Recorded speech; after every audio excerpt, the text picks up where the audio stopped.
Hello everyone. तो कैसे हैं आप सब। Welcome to our channel Edu Bird. जैसा कि हमने प्रीवियस वीडियो के अंदर हमने 9th क्लास का सेकंड चैप्टर हमने कवर किया था, द साउंड ऑफ म्यूज़िक। उसका फर्स्ट पार्ट हमने कवर किया था। आज हम इस वीडियो के अंदर सेकंड पार्ट को कवर करेंगे। हम छोटा सा रिकैपिचुलेट कर लेते हैं फर्स्ट पार्ट को कि फर्स्ट पार्ट हमारा क्या था। फर्स्ट पार्ट हमारा क्या था, एवलिन ग्लेनी नाम की एक छोटी सी लड़की थी जिसकी 11 साल की उम्र में उसकी सुनने की क्षमता खो गई थी, लेकिन वह स्कूल में पढ़ते हुए उसको इस बात का पता चला था और वह चाहती थी कि वह भी एक आम आदमी की तरह नॉर्मल लाइफ स्पेंड करे। इसीलिए उसने अपने म्यूजिशियन को अपना पैशन बनाया और वह क्या करती थी, म्यूजिक को सेंस करती थी। मतलब हमारी तरह सुनती नहीं थी, बल्कि उसकी वाइब्रेशंस, बल्कि उनको सेंस करती थी अपने बॉडी पार्ट्स की हेल्प से। तो अगर आपने उस वीडियो को नहीं देखा है या उस लेसन को नहीं पढ़ा है या आपका कोई भी डाउट है उस लेसन के अंदर, तो आप हमारे वीडियो के डिस्क्रिप्शन बॉक्स के अंदर जाकर लिंक ओपन करके उस वीडियो को देख सकते हैं। तो चलिए आज हम कवर करते हैं पार्ट 2 को, the shehnai of Bismillah Khan. Bismillah Khan की शहनाई। शहनाई क्या है, एक क्लासिकल इंस्ट्रूमेंट है, म्यूजिकल इंस्ट्रूमेंट है जो कि बिस्मिल्लाह खान जिसको बजाते थे। तो आप इस वीडियो के अंदर देख सकते हैं कि ये कुछ पिक्चर्स हैं जो इंडियन क्लासिकल म्यूजिशियंस हैं जो क्लासिकल इंस्ट्रूमेंट्स बजाते हैं। इनमें से है सबसे नीचे बिस्मिल्लाह खान, और ये सब हैं, आप इनके बारे में पढ़ सकते हो या देख सकते हो। और आप जब भी शहनाई के बारे में सोचते होगे तो सबसे पहली इमेजिन आप क्या करते होगे कि एक वेडिंग और एक सिमिलर ओकेजन और फंक्शन, और उसी जैसा कोई ओकेजन या फंक्शन, वेडिंग या पार्टी या कोई भी अच्छा सा फंक्शन। और नेक्स्ट आप क्या सोचते होगे, उस्ताद बिस्मिल्लाह खान के बारे में जो शहनाई के मास्टर थे, प्लेइंग दिस इंस्ट्रूमेंट, जो इस इंस्ट्रूमेंट को बजाते हैं। इसका मतलब क्या हुआ, मास्टर का मीन्स आचार्य, जो इसके सबसे बड़े गुरु थे, जिसको इन्होंने सबसे ज़्यादा उपलब्धि दिलाई शहनाई को। तो चलिए लेसन शुरू करते हैं।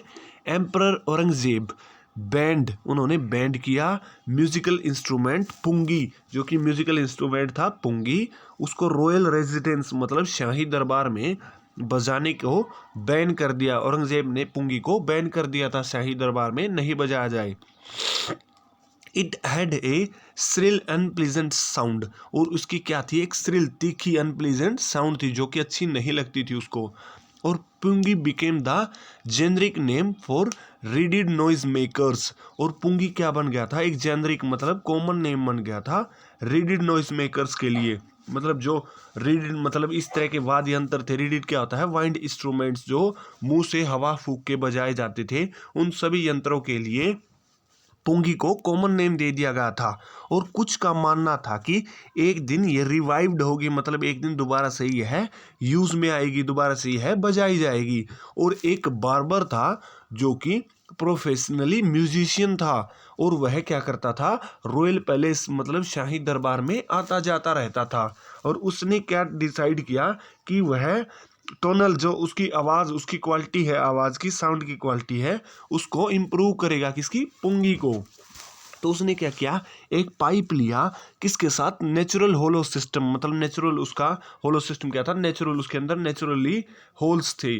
That was longer and broader than pungi, जो कि लंबे और ज़्यादा चौड़े थे, ब्रॉड थे, किससे, पुंगी से। और उसने क्या किया, उसकी बॉडी के अंदर 7 होल बनाए। उस पाइप के अंदर एक पाइप था, मतलब देख लीजिए आप वीडियो के अंदर, इस टाइप का, शहनाई के टाइप का, उसने इसके अंदर 7 पाइप बनाए, 7 होल बनाए, sorry. When he played on it, और जब उसने इसको बजाया, इसके होल्स को क्लोज और ओपन करके, मतलब कोई होल्स ओपन कर लिया और कोई क्लोज, सॉरी आज थोड़ी सी दिक्कत है हेल्थ के साथ, तो आप मैनेज कर लीजिए। और जब इसको क्लोज और ओपन करके इसके होल्स को उसने बजाया, तो उसके अंदर क्या आई, सॉफ्ट और मेलोडियस साउंड। उसके अंदर क्या आई, सॉफ्ट और melodious sounds.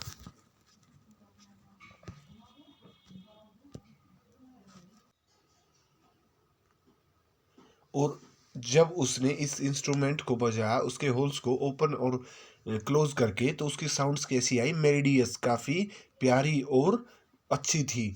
He played the instrument before royalty and every one was impressed. और उसने क्या किया?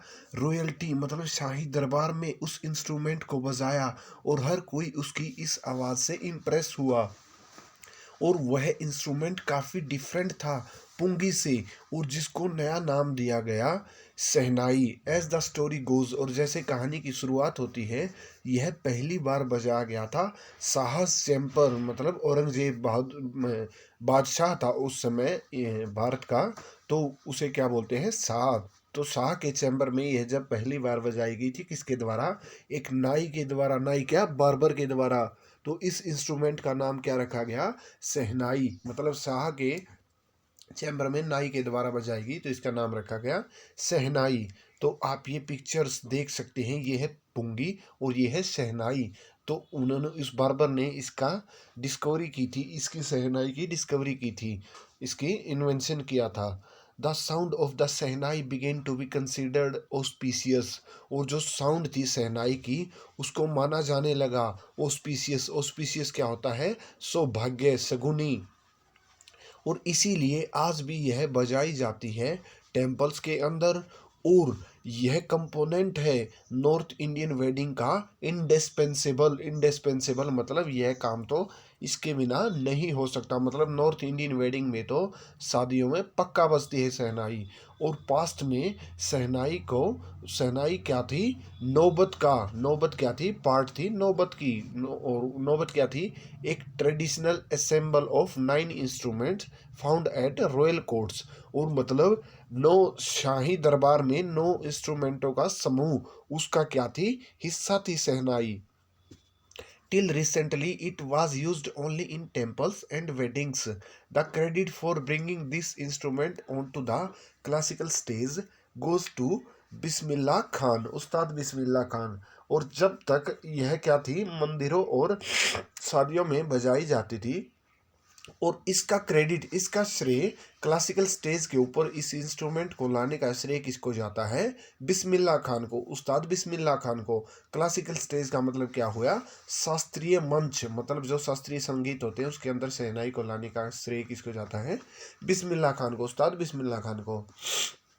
और जब वह 5 साल का था, तो वह गिल्ली डंडा खेलता था एक पौंड के पास, जो कहाँ था? एंशियंट एस्टेट, मतलब पुराने इस समय में डुमराव। डुमराव कहाँ है? बिहार में। बिहार का एक स्टेट था डुमराव। एंशियंट मतलब पुरान, प्राचीन भारत के अंदर राजा महाराजाओं के समय पर, औरंगजेब के समय पर। He would regularly go to nearby Biharji temple to sing the Bhojpuri Chaita, at the end of which he would earn a big laddu weighing 1.25 kg. A prize given by the local maharaja. अब ध्यान से समझिए कि वह क्या करता था?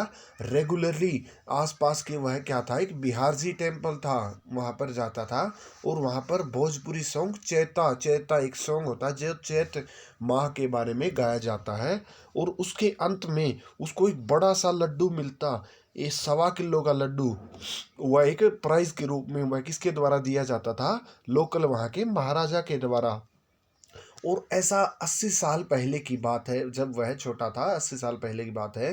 तो और लिटिल बॉय, उस छोटे बच्चे ने इंडिया के दूर दूर के इलाकों की यात्रा की, किस लिए? Earn the highest civilian award. Bharat का जो हाईएस्ट सर्वोच्च नागरिक सम्मान पुरस्कार है, उसको अर्न करने के लिए, उसको कमाने के लिए उसने पूरे भारत में जगह जगह पर यात्रा की। बोर्न ऑन 21 मार्च 1916, और उसका जन्म कब हुआ था? 21 मार्च 1916 के अंदर। और बिस्मिल्लाह बिलोंग्स करते थे एक वेल नोन फैमिली, एक अच्छी फैमिली से। म्यूजिशियंस की उसकी फैमिली थी, कहाँ से? बिहार से, मतलब वो बिहार के रहने वाले थे। और उसकी फैमिली क्या थी? एक अच्छी वेल नोन म्यूजिशियंस थी। और उसके ग्रैंडफादर क्या क्या नाम था? रसूल बख्श खान। और वो भी क्या थे, शहनाई के नवाज थे, मतलब जाने माने शहनाई बजाने वाले थे। और वो भोजपुर के किंग के कोर्ट्स में शहनाई बजाते थे।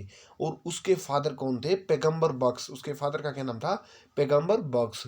और जो उसके दूसरे पैटर्नल एंसेस्टर्स थे, मतलब उसके पूर्वज थे, जो पिता की तरफ से उसके पूर्वज थे, वो सभी क्या थे, शहनाई प्लेयर्स थे, मतलब अच्छे शहनाई बजाते थे, बहुत शानदार शहनाई बजाते थे। और छोटे बच्चे ने, जवान बच्चे ने अपनी उम्र के अर्ली ईयर्स के अंदर ही म्यूजिक को अपना लिया था। और जब वह 3 साल का था, उसकी माँ उसे उसके मामा के घर ले गई, बनारस में। कहाँ पर था वो, बनारस में। मैटरनल अंकल्स हाउस क्या हुआ, मामा के घर। और Bismillah was fascinated watching his uncle practice the shehnai. और उसके बिस्मिल्लाह के उस्ताद बिस्मिल्लाह खान के ऊपर उसका काफ़ी प्रभाव पड़ा जब उसने उसके मामा को शहनाई की प्रैक्टिस करते हुए देखा, बजाते हुए देखा। और फिर क्या किया, बिस्मिल्लाह खान ने उनके साथ रहना शुरू कर दिया। उनके अंकल, जिनका नाम था अली बख्श, जो उनके मामा थे उसका नाम था अली बख्श। और वो क्या करते थे, विष्णु टेम्पल के अंदर इम्प्लॉयड थे। उनको क्या था, विष्णु टेम्पल के अंदर काम मिला था किस चीज़ का, शहनाई का। और अली बुक्स क्या करते थे, शहनाई बजाते थे। और बिस्मिल्लाह खान उनके साथ बैठे रहते थे घंटों तक। कैपिटिवेटेड क्या होता है, मतलब उससे काफ़ी अट्रैक्टेड होकर, मुझसे मतलब उससे मंत्रमुग्ध हो जाते थे जब वह शहनाई बजाते थे, और लंबे टाइम तक उनके साथ बैठे रहते थे। धीरे धीरे उन्होंने गेटिंग लेसन्स, उनसे लेसन्स मिलने शुरू हो गए, मतलब उनको भी काम देना शुरू कर दिया शहनाई के ऊपर, शहनाई बजाने के लिए। और वो प्रैक्टिस करते रहते थे पूरा दिन। और सालों बीत गए। तब फिर वो come the temple of Balaji and Mangla, और वो बालाजी और मंगला मैया के टेम्पल में आते आते उनको सालों बीत गए थे। And the banks of the Ganga became the young apprentice favourite haunts where he could practice in solitude. इसका मतलब समझिए कि मतलब जब वो गंगा के किनारे आते थे तो वो क्या करते थे, उसके लिए, उस यंग के लिए अप्रेंटिस, फेवरेट मतलब प्रैक्टिस करने के लिए। फेवरेट हॉन्ट्स क्या होता है, प्लेस जहाँ पर कोई रेगुलरली आता जाता हो, उसे क्या बोलते हैं, हॉन्ट्स। तो उसके लिए रेगुलरली आने जाने वाली जगह थी जहाँ पर वह घंटों प्रैक्टिस करता था एकांत में। वहाँ पर वह सोलिट्यूड क्या होता है, अकेले में प्रैक्टिस कर सकता था। The flowing waters of Ganga inspired him to improvise and invent ragas that were earlier considered to be beyond the range of शहनाई। और जो बहता पानी था गंगा का, वो उसको इंस्पायर करता था, प्रेरणा देता था इम्प्रूव करने के लिए। किस चीज़ को, इन राग्स गाए जाते थे पहले, उनको इम्प्रूव करने के लिए, और नए नए रागों की खोज आविष्कार करने के लिए, जो कि पहले माने जाते थे किसकी, शहनाई की रेंज से बाहर, मतलब शहनाई यंत्र के अंदर ही ये राग नहीं गाए जा सकते। उन रागों की वह वहाँ पर प्रैक्टिस करता था। नंबर 6 है आपका पैराग्राफ। और जब वह 14 साल का था तो उसने, बिस्मिल्लाह ने अपने उसके अंकल के साथ रहने लग गया। और उसने उसके अकम्पनीड, उसका साथ दिया इलाहाबाद म्यूजिक कॉन्फ्रेंस के अंदर। जब इलाहाबाद म्यूजिक कॉन्फ्रेंस था तो बिस्मिल्लाह खान उसके अंकल के साथ थे। और at the end of his recital क्या होता है, कोई भी मतलब सॉन्ग या भजन कीर्तन चल रहा हो, उसके एंड का समय, तो उसके एंड के समय Ustad Faiyaz Khan patted the young boys back and said work hard and you shall make it.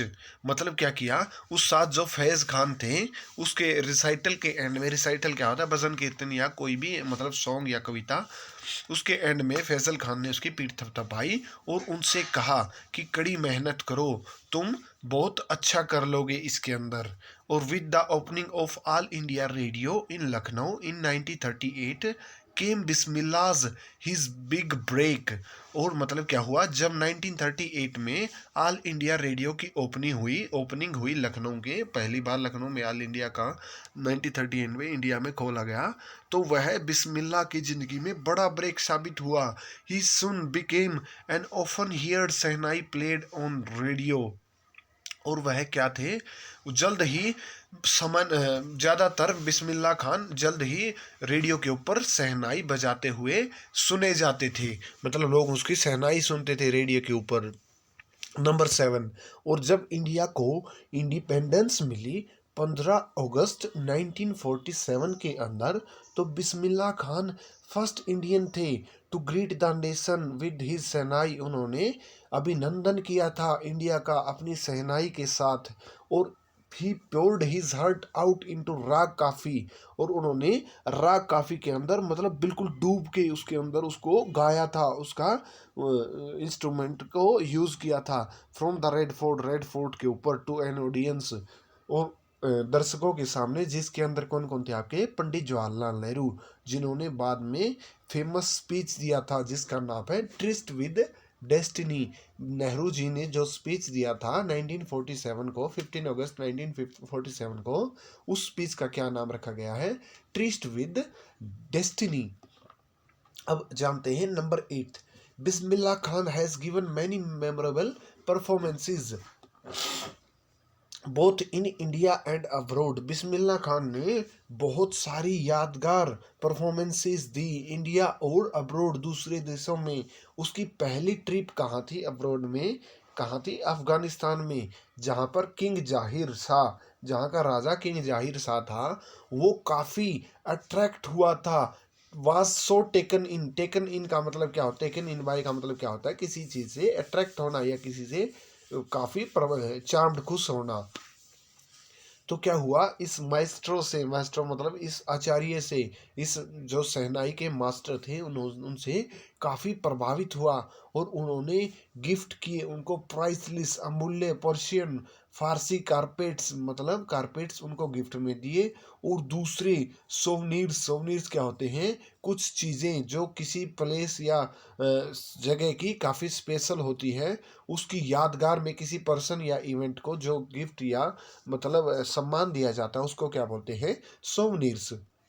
और जो राजा था अफगानिस्तान का, वो ही नहीं काफ़ी प्रभावित हुआ था, फैसिनेटेड भी नहीं था, बल्कि बिस्मिल्लाह के म्यूजिक से। और कौन कौन थे, फिल्म डायरेक्टर विजय भट्ट भी काफ़ी इम्प्रेस हुए थे उसकी उनको सुनने के बाद, एक फेस्टिवल के अंदर, जो कि उन्होंने उसको सुनने के बाद उन्होंने एक फिल्म का नाम भी उनके इंस्ट्रूमेंट के ऊपर रख दिया था, गूंज उठी शहनाई। और जो शहनाई बजाते थे, उनको सुनने के बाद जो आपके विजय भट्ट डायरेक्टर हैं बॉलीवुड के, उन्होंने एक फिल्म का नाम ही गूंज उठी शहनाई रख दिया था उनसे प्रभावित होकर के। The film was a hit, वो फिल्म काफ़ी हिट हुई थी। And one of the Bismillah Khan compositions, दिल का खिलौना, है टूट गया, और turned out to be a nationwide chartbuster. और क्या हुआ, मतलब बिस्मिल्लाह खान के जितने भी गाने या उन्होंने जो भी परफॉर्मेंसेस दी थी, उसके अंदर उसका सबसे जो नेशन वाइड चार्ट बस्टर था, मतलब पूरे भारत में जो सबसे ज़्यादा हिट हुआ था, वो क्या था, दिल का खिलौना है टूट गया, इस नाम के गाने को उसने सबसे ज़्यादा उपलब्धियां मिली थी। Despite this huge success in the celluloid world, Bismillah Khan's venture in film music were limited to two. देखिए, इतनी ज़्यादा बड़ी सक्सेस होने के बाद, सेलुलॉइड वर्ल्ड क्या होता है, फिल्मी दुनिया, सेलुलॉइड वर्ल्ड क्या होता है, फिल्मी दुनिया, फिल्मी दुनिया के अंदर इतनी बड़ी सक्सेस के बाद बिस्मिल्लाह खान ने अपने वेंचर क्या होता है, कोई भी यात्रा जिसके अंदर रिस्क भरा हो, मतलब टेम्परेरी हो, मतलब उसकी फिल्मों की ये रिस्क भरी यात्रा की सक्सेस मिलेगी या नहीं, उसके अंदर उन्होंने क्या कहा कि ये तो लिमिटेड थी, सिर्फ 2 के अंदर ही थी, विजय बर्ड्स गूंज उठी शहनाई एंड विक्रम श्रीनिवास कन्नड़ वेंचर, और विक्रम श्रीनिवास के कन्नड़ वेंचर के अंदर जिसका नाम था सन्नधी अपना। मतलब इन्होंने 2 ही फिल्मों के अंदर काम किया, गूंज उठी शहनाई और सन्नधी अपना। और उन्होंने कहा, I just cannot come to terms with the artificiality and glamours of the film world. और मैं सिर्फ इन्हीं के अंदर नहीं आ सकता, मतलब जो आर्टिफिशियल ग्लैमर्स है बॉलीवुड के अंदर, उनके अंदर काम नहीं कर सकता, ही सेज विद एम्फेसिस।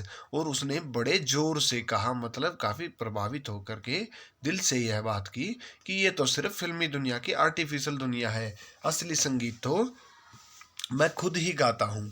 और असली संगीत का मतलब ये नहीं है कि फिल्मों के अंदर गाना, उसको दिल से गाना और ऑडियंस के सामने गाना। Awards and recognitions came thick and fast.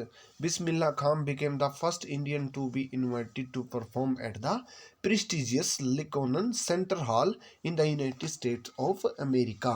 और जो अवार्ड्स थे और उसकी पहचान थी वो बहुत तेज़ी से आगे बढ़ रही थी। अवार्ड्स भी उनको काफ़ी मिल रहे थे, उनकी पहचान भी काफ़ी तेज़ी से बढ़ रही थी।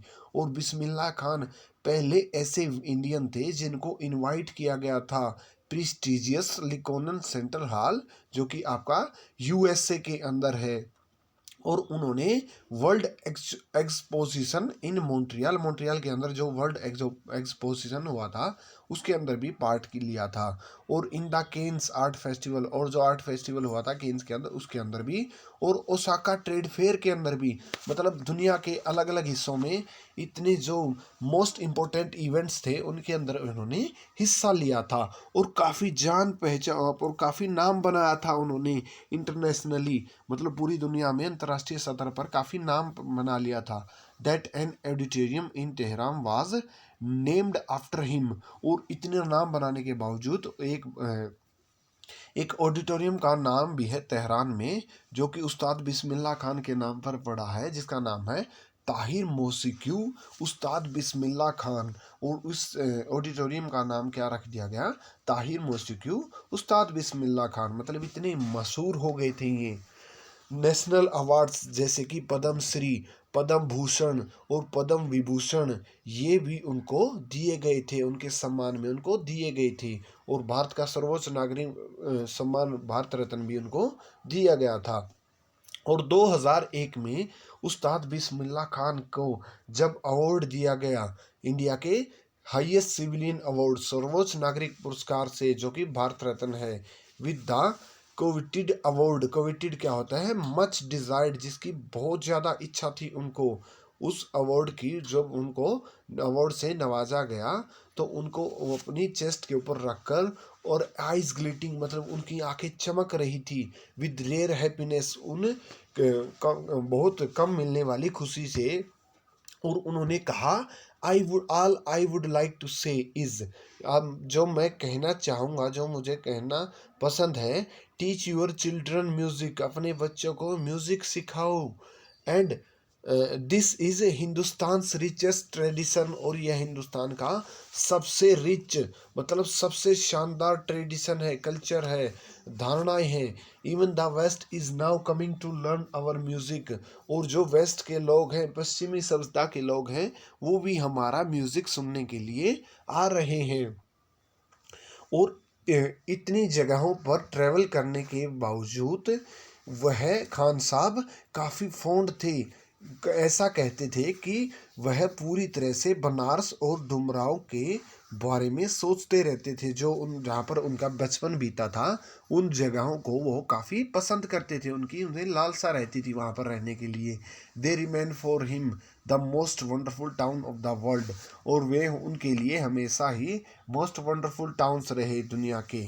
और एक बार एक स्टूडेंट्स ने उन्हें पूछा कि वो wanted him to head his shehnai school in the USA, कि जो उन्होंने सेनाई स्कूल ओपन किया और उसको हेड करे, मतलब वहाँ का हेड रहकर वहाँ पर काम करे।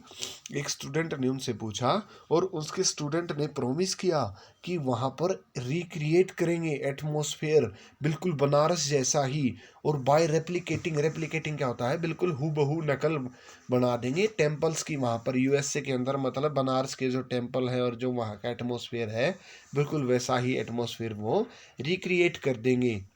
बट खान साहब आस्क्ड हिम, लेकिन खान साहब ने उनसे पूछा कि अगर वो गंगा नदी को वहाँ पर ला सकते हैं तो फिर वो भी वहाँ पर रह सकते हैं। तो उन्होंने काफ़ी शानदार जवाब दिया। मतलब वो यूएसए के अंदर नहीं रहना चाहते थे, वो काफ़ी फॉन्ड ऑफ थे। मतलब फॉन्ड ऑफ का मतलब काफ़ी उनके दिल में एक जगह थी बनारस और डुमराव के लिए, और उनको आज भी याद है उनका कहा हुआ।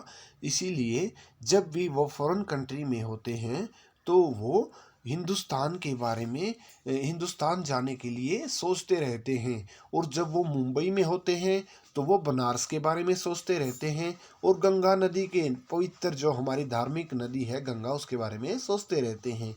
और जब वे बनारस में होते हैं तो वो किसको मिस करते हैं? यूनिक मठा ऑफ डुमराव, जो डुमरा का यूनिक मठ है उसको वो क्या करते रहते हैं? मिस करते रहते हैं। मतलब उनका इनका गहरा प्रभाव है उनके जीवन में।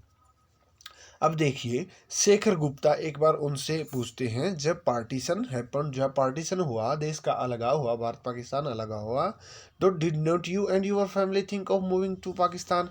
क्या तुमने और तुम्हारी फैमिली में, आपने और आपकी फैमिली ने कभी पाकिस्तान जाने के लिए नहीं सोचा? बिस्मिल्लाह खान ने कहा, गॉड फॉरबिड मी, गॉड ने मुझे मना किया था।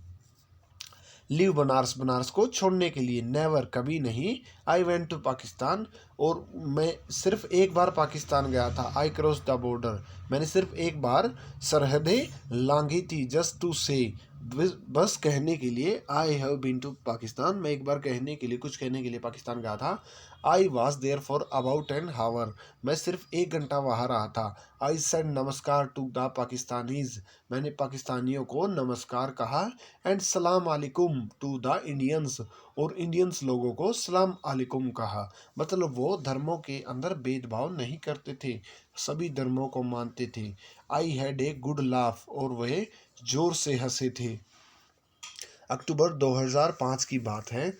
और ये लास्ट पैराग्राफ उस्ताद बिस्मिल्लाह खान से ए लाइफ एक परफेक्ट एग्जाम्पल है। Rich cultural heritage of India, मतलब जो विरासत है इंडिया की, सांस्कृतिक विरासत है इंडिया की, उसका रिच उदाहरण है, काफ़ी अच्छा एग्जाम्पल है उस्ताद बिस्मिल्लाह खान का जीवन।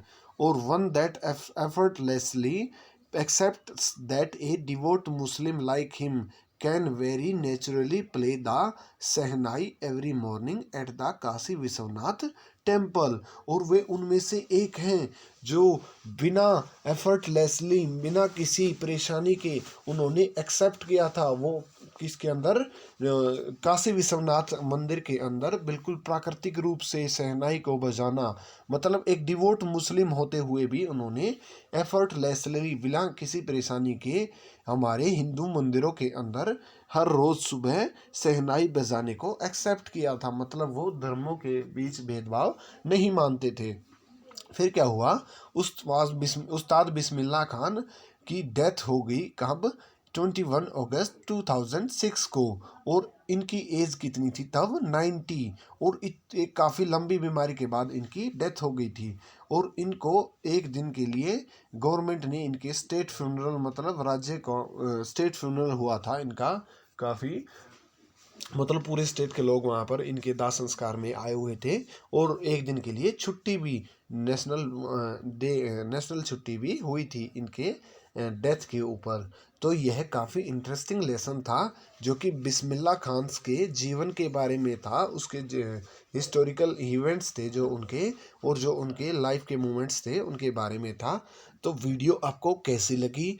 वीडियो आप कमेंट सेक्शन में ज़रूर दीजिए, और अगर अच्छी लगी तो आप लाइक बटन को प्रेस ज़रूर कीजिए, और hit the subscribe button to get the latest videos on your study. Thank you.